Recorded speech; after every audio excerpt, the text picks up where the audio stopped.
Okay, before we start on this, quick disclaimer, I haven't a clue what I'm now on about, okay? I can review this from a parts point of view, but I absolutely know nothing about Forge World, and obviously all of the various bits and pieces that go with it, the gameplay, everything else like that. I know nothing, but we'll get on with the review anyway.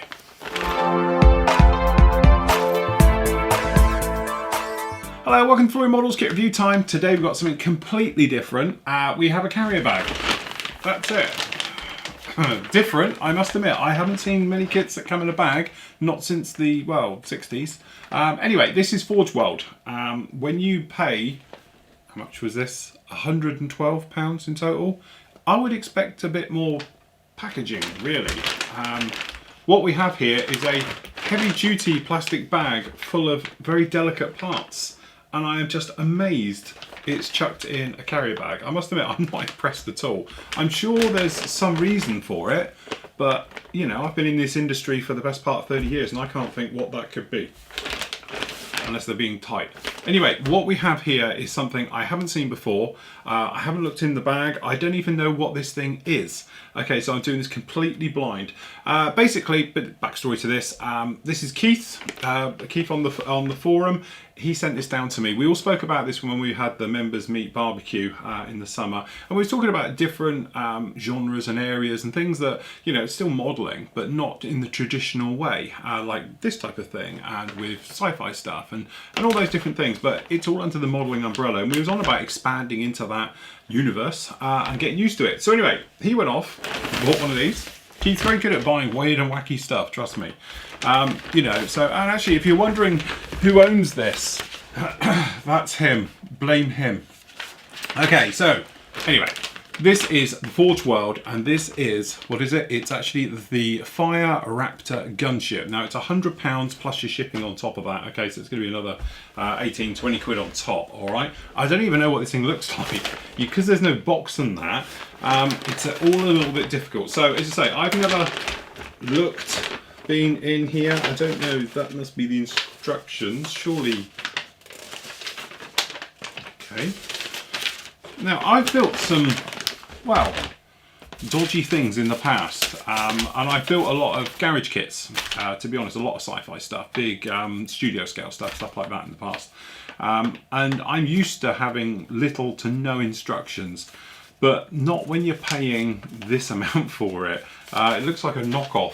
But anyway, what we've got down here is just 3 sheets of paper, which I'm hoping are going to put this together. But why have we got tons of bits in there, but only, I don't know. Anyway, I'm completely lost with this. But this is what we got down here. This is the plastic components required. Okay. All right, now I'm really lost now. Is this an add-on? Okay, so basically we've got all the parts. I'm assuming they're all in there. It looks like they're all in there. It's just there's resin running around, and that really does worry me. Okay, so what we've actually got down there, and we've got the parts here, and I can see some of those parts in the bag. So I'm assuming these are all the bits that we've got. Okay, so that must be just the components not required so much that hopefully are in the bag. All right, so there's that one. And then we've got a little bit about obviously putting it together. So I thought this was a flying thing. Oh, perhaps it is a flying type thing. A little bit, okay. But as you can see, it's showing the parts together, so you're going to have to use a little bit of guesswork and engineering about putting them together. But it looked, to be honest, more complicated in the bag than it does the instructions. The instructions, as you can see, are pretty straightforward if it does go quite this easy. Oh, I get it. Right, it is a wingy thing. Right, got you. Anyway, let's have a look in here and see what we've got. I don't even know where to start. I think what I'm going to do is, I'm just going to take some of these parts out and we'll look about them in a minute. Okay, this is our little bit for the painting and diagram. It's the usual blurb for flogging their stuff down in there. Okay, so yeah, fair enough. Okie dokie, and it's checked by Squiggle.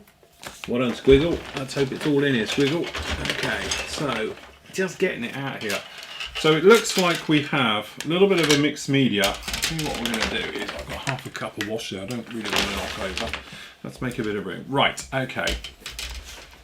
Let's try and get ourselves in some type of position here so we can have a look round.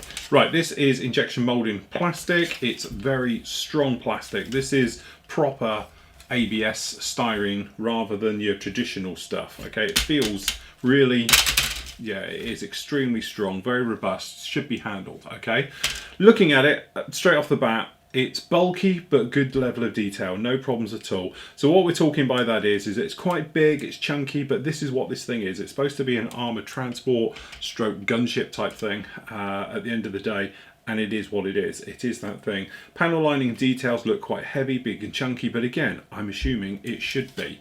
Okay, we don't have, or we have very few ejector pins that are going to give you any trouble. It has got them, but it looks like they're all buried and nicely out of the way. No problem with that at all. And some of the parts, like the bigger ones, like this guy down in here and this guy here, don't have any ejector pins on them either, so they push out the mold very easy, which does tend to be this bigger, stronger, square type sprue gates. It tends to allow them to come out of the mold a lot easier. We have got a little bit of cobwebbing, you just keep running around in the plastic, but that's not so much of a problem. But generally everywhere that, you know, you've got a little bit of flash on the ejector pins, I suppose, and things like that. It's going to need a little bit of cleanup, but generally that's quite a nice, strong, bulky piece of plastic. Okay, so if we, I think what we're going to do is we're going to start with the plastic and then we'll work our way through everything else. And again, this sprue actually weighs a lot, but as you can see, very nice level of details on all of these, no problem with that at all. Very nice intakes down there. The gear, chunky but practical. These sort of type of thruster nozzles, the pads, I've got the emblems on the bottom of the pads themselves. All of these parts, big chunky things, but actually extremely nice and cleanly molded. All of it, no problem. Got a little bit of webbing perhaps in between the veins and the various bits. I don't know, well, the close-up you'll see on these. Sorry, fighting itch. Okay, but a little bit of webbing and things down there. But you can generally see, if we have a small walk around the sprue, no problem with any of this at all. It looks, as you can see, very nicely detailed. I can't see any worries. I've never built any of these either, disclaimer.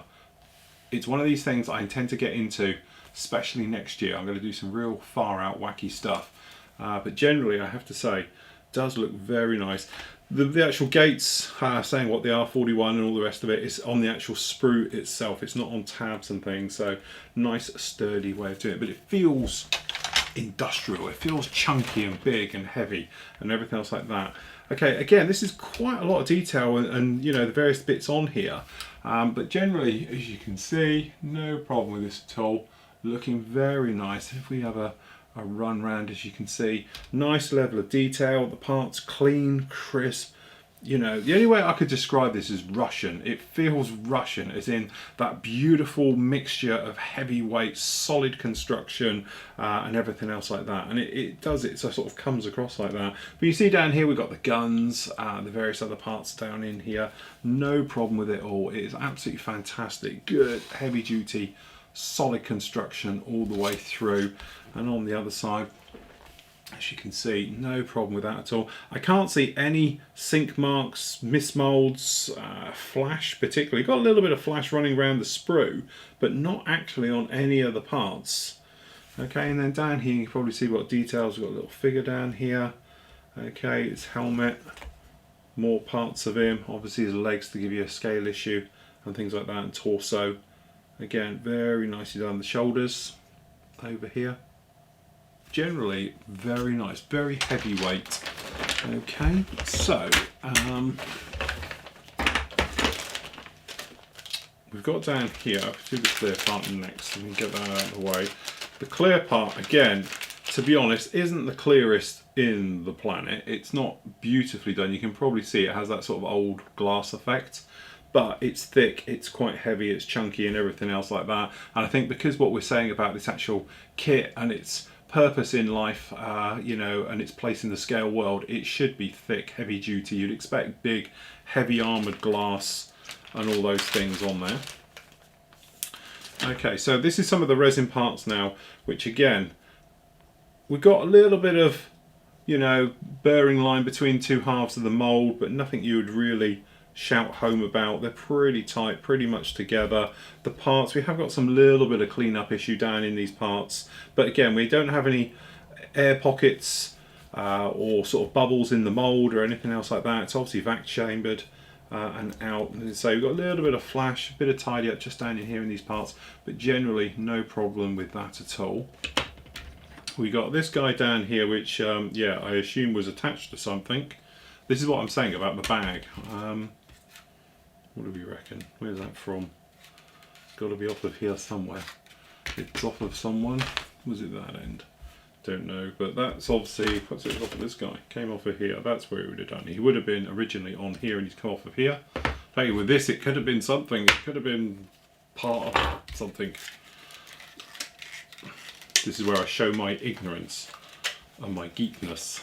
Okay, so a little bit of flash, a little bit of a bend on this as well. I think you can probably see that. We've got quite a nasty warp in that.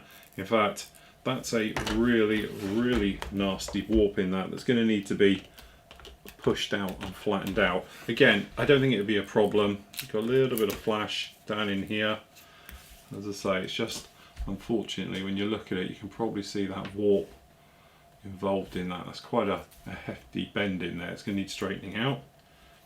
But again, warm water, not hot. Take your time, and then with something like this, it'd be very easy to flatten that out. Okay, because you just have something with a little recess so that can fit through and then just lay it down on top. But again, you can see a little bit of moulding marks around here, not exactly clean. Down in here, we've got a little bit of, you know, flash and various bits and pieces going on with all of this from where it's pulled out in the mould. But again, a little bit of cleanup would be fine. This side again, it should do that. I don't know. I'm probably thinking it could be. Perhaps it may be, because I'm just wondering why they're both the same. So it could be that they're supposed to be bent. You know, I don't know on this. I'm just looking at it thinking, looks pretty square to me from the pictures, but say I haven't got any proper reference photos on this. It could be that they're both bent, it could be that they should be like that. But again, I'm no expert on this. I'm just sort of, you know, speculating on how it should be. But generally, this is nothing that can be cleaned up very easy and taken care of very, very easily.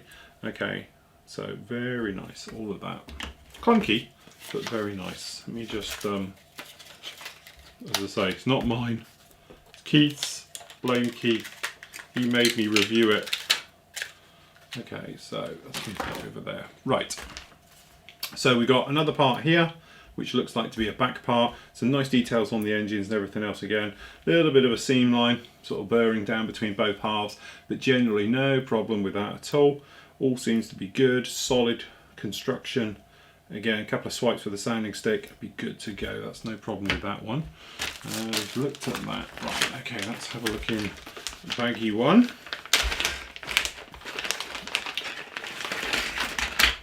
Okay, so down in here, we're assuming this is wings and various bits and pieces, just like that. Again, clean, crisply moulded. That's the other side, I assume. Do we get 4 of these? No, just the 2. Okay, some more parts, some nice details with the exhausts on there, just like that. Again, forget all of this, it's all cleaned up easy as resin, that's the nice thing about it. Again, just showing you how it does warp. Okay, nice set there.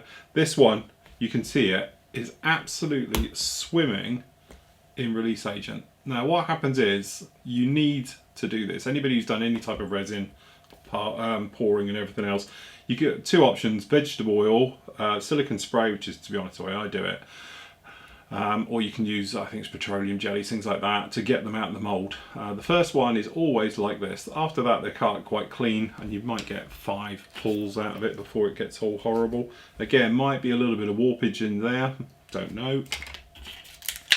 This, I hope that's a window. I'm not going to push that out, I'm sure it's a window. Okay, so that's fine, that looks pretty good. That's square. Okay, and again, more release agent. You can see it glistening on here and it feels really oily. Don't go and touch your model now until you wash your hands. Okay, some more bits. Got a grill down here again that looks a little bit warped to me, maybe a little bit bent. But generally, I think that's fine, no problem at all. So we've got that one. We've also got a stand. Don't know how that's actually going to go on there and fit on there, but we do have a stand. So I'm sure it's something like that to make your own holes. Okay, so baggy 2. Do you know what's worse? When you're reviewing somebody else's kit and you find it's got warped parts and that, I always feel really bad because you sort of just notified them to the point where it's got a problem. Okay, this I assume is engine. A little bit of cleanup just around the back, as we were saying before, just to take care of that. Generally though, very nice, big, solid cast piece. A couple of swipes over with sanding sticks and a knife and you'll be good to go with that. That's no problem with that. We've got 2 of those. Okay, then we've got 1 of these. Again, ignorance, I haven't got a clue what it is, but I'm sure it's some part of the fuselage, but nice detail with the hose work and everything else coming off it. Again, everything now I am covered in release agent. Steady at the back. Okay, so a couple of crew, or these gunners. Are these going to be side gunners perhaps? Just looks like the ball area. Again, we've got some little bit of basic information on the instrument panel for the gunners, and then obviously the figures sat in there just like that. And obviously we get 2 of these, so we've got 2 gunners down in the seats, literally just like that. Okay, so that's those. And then next, now the thing is, when I was going through the instructions, it didn't look that complicated. Now I've got all of this, I'm thinking there's a lot of parts here.